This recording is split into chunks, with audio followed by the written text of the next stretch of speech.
Before there were gods, before there were words, there was only breath and darkness. The wind tore through the bones of the earth, carrying no meaning, only sound. Fire crackled against stone, blind and hungry, devouring the night one spark at a time.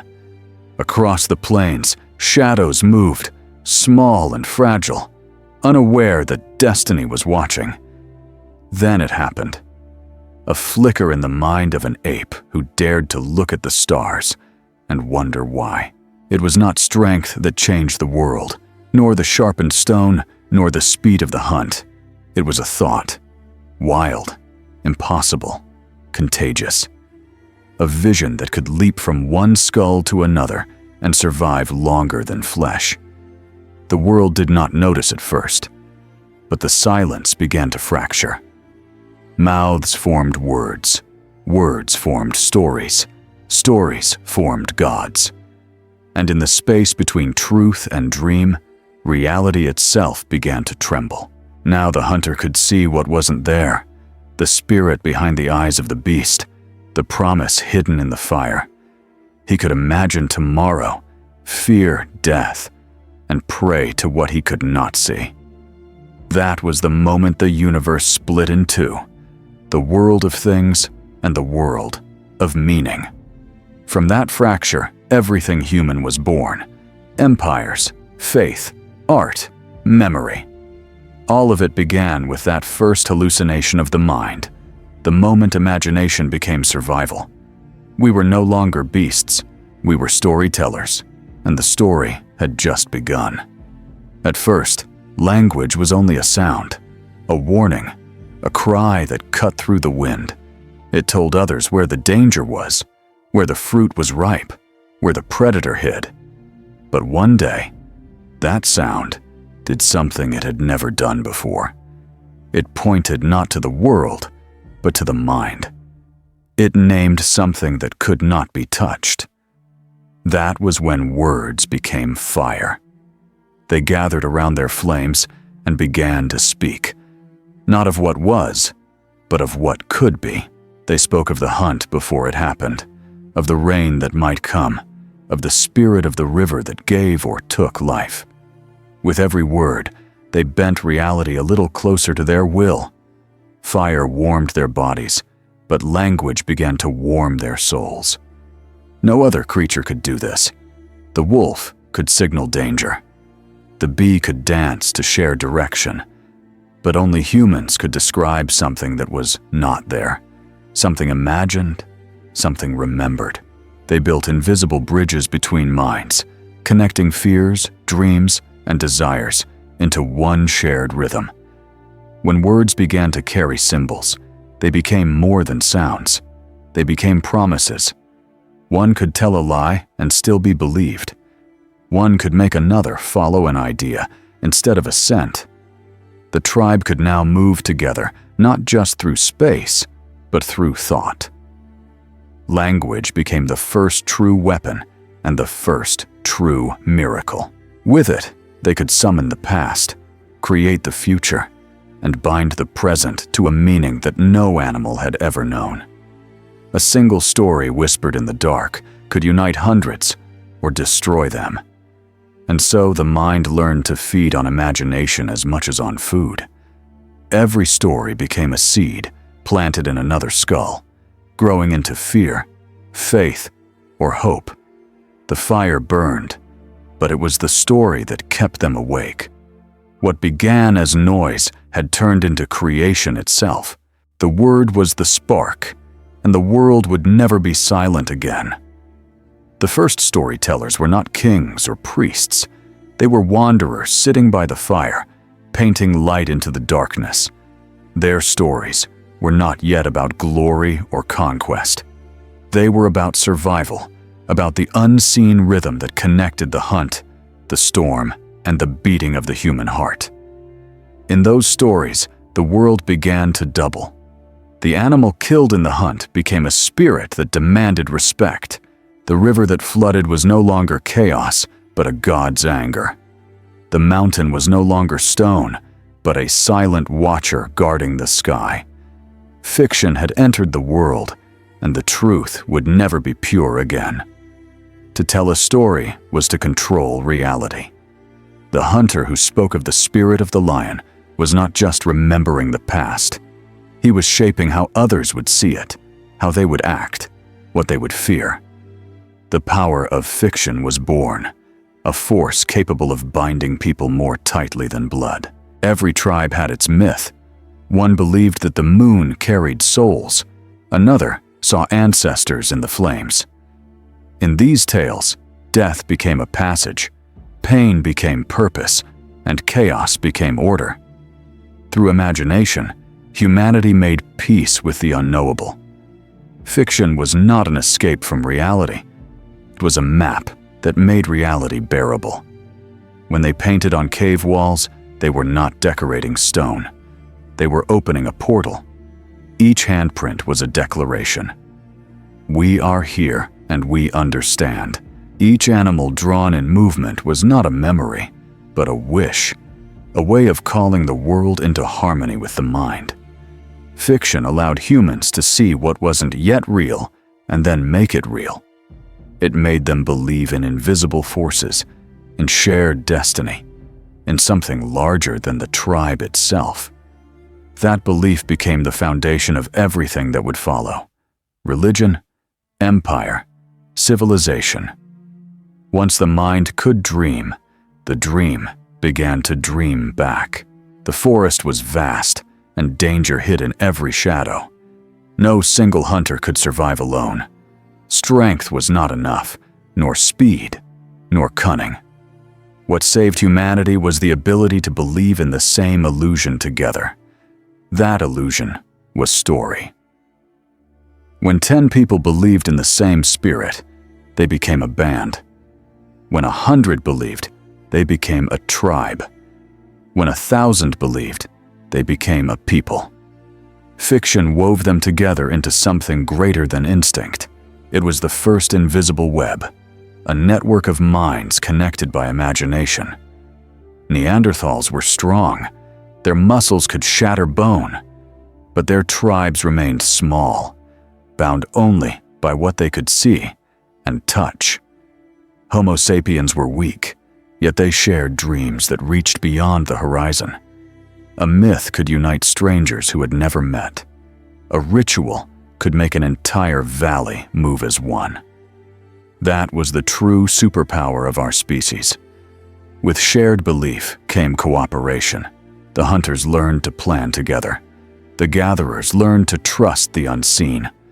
One could promise another, "Tomorrow we will find food there." And tomorrow arrived because both believed it would. Fiction created faith, and faith created action. But every web has its tension. The same story that united could also divide. One tribe's sacred truth was another's blasphemy. One god's love could justify another god's war. Yet even in conflict, humanity remained bound by the same magic, the need to give meaning to chaos. The invisible web grew thicker. It carried laws, customs, and hierarchies.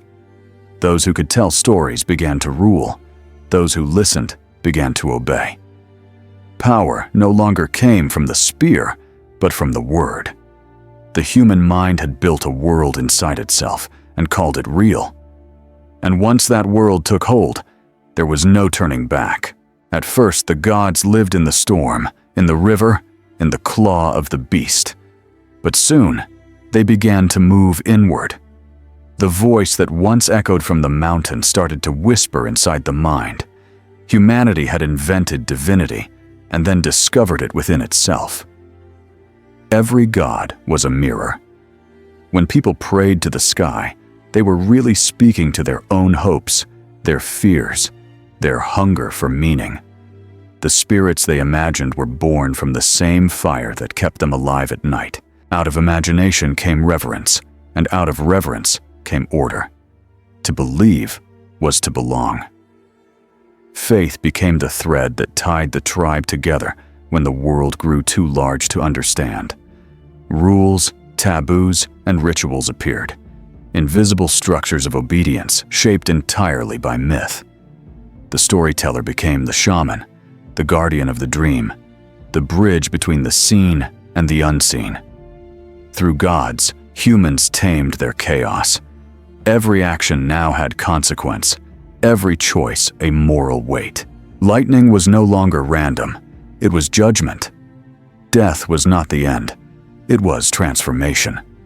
The idea of eternity had entered time, and the mind could no longer rest. But the gods demanded more than faith. They demanded sacrifice, loyalty, submission. Humanity had dreamed of power beyond itself, and then knelt before its own creation. The same imagination that freed them also bound them. They had turned fiction into law, yet something deeper stirred beneath the obedience. A growing awareness that the divine voice might not come from the heavens at all, but from the heart. The gods were the reflection of the human spirit, learning to see itself. And when humans began to understand that, the world of belief started to tremble. Long before there were cities or temples, there were symbols. A hand pressed against the wall of a cave, a spiral carved into bone, a line of red ochre tracing the curve of an animal in motion. These were not decorations. They were echoes, messages left for minds that had not yet been born. Every symbol carried a meaning no word could hold. The circle stood for the sun, the cycle of life, the promise of return. The line stood for journey, division, destiny. Through these marks, early humans learned to speak across time. A single pattern on stone could tell others, we were here. We believed. We remembered. Inside the dark caves of Chauvet and Lascaux, firelight made the walls come alive. Horses seemed to gallop. Bison charged through the shadows. As the flames danced, the paintings moved, flickering like visions from a dream. In that light, art became the first cinema and the first prayer. These creations were more than expressions of beauty. They were acts of defiance against death. To paint an animal was to capture its spirit. To draw a human was to preserve a soul. The artist was not just copying the world. He was remaking it, one stroke at a time. Symbols turned experience into memory, and memory into meaning. They allowed one generation to speak to another without voice or presence. Through pigment and rhythm, humans built the first archive of consciousness. Every mark was a fragment of thought made visible. Soon, symbols began to rule minds the way fire ruled the night. They shaped rituals, myths, and the very structure of reality. A sign could command loyalty, demand worship, or awaken fear. Humanity had learned not only to imagine, but to record imagination itself. The cave wall had become the first page of human history, and its echoes still speak within us. The mind had learned to dream, but now those dreams began to travel. A story could cross rivers, climb mountains, survive generations. It no longer needed to live only in one tribe or one valley. Belief had become portable, carried in memory, song, and ritual. Humanity had built the first network, not of machines or wires, but of trust. Through this network, tribes exchanged more than food or tools. They traded myths. One story about the sun would find its way into another land and take a new name. A dance for rain in one desert would become a prayer in another. Slowly, the world began to weave itself together through imagination.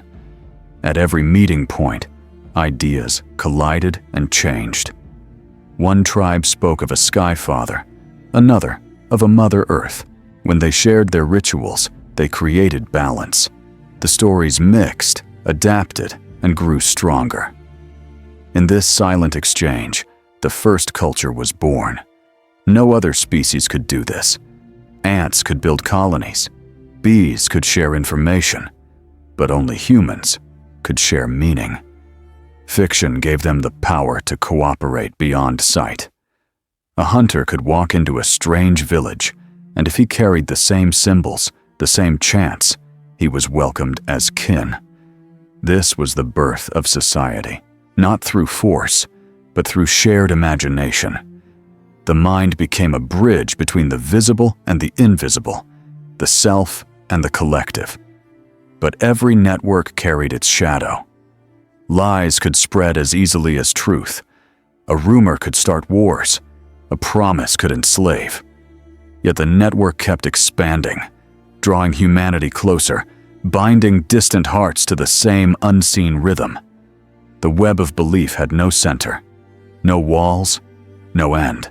It was built of whispers, dreams, and for light.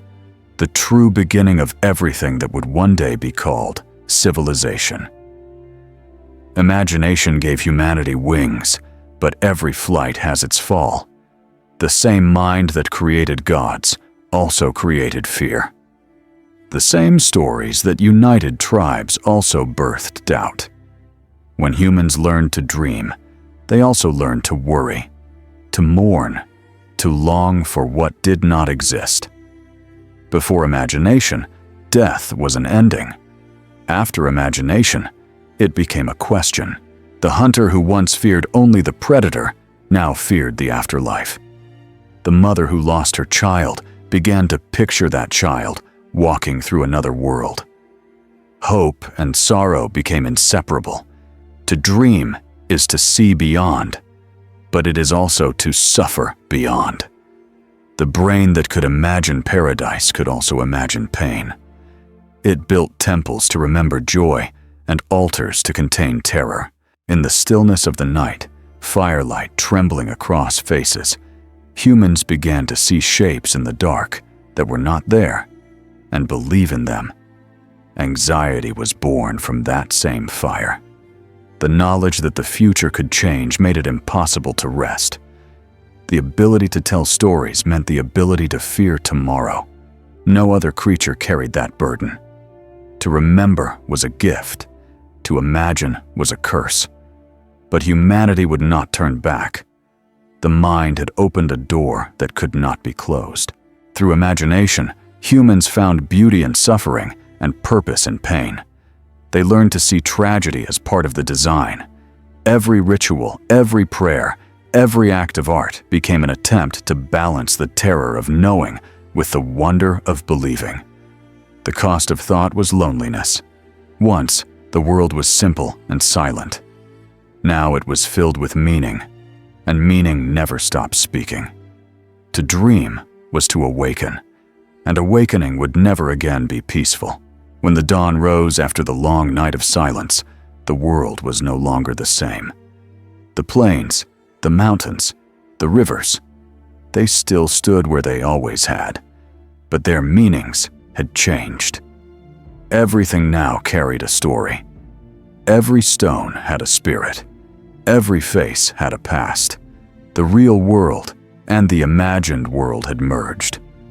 From that union came everything that would define us: nations, faiths, laws, love. None of it existed in the beginning. All of it began in the mind. Humanity had learned the greatest secret in the universe, that if enough people believe in a story, the story becomes real. That truth is still alive today. It breathes in our flags, our currencies, our prayers, our technologies. The myths of our ancestors have only changed their shapes. The gods now speak through circuits and data, but the voice is the same. It is the sound of the human mind, dreaming itself into existence again and again. The cognitive revolution never ended. It only evolved. We are still the creatures who imagine before we act, who believe before we see, who create worlds before we live in them. We were born from fire, but we survive through fiction. Because the world is not made of atoms. It is made of stories.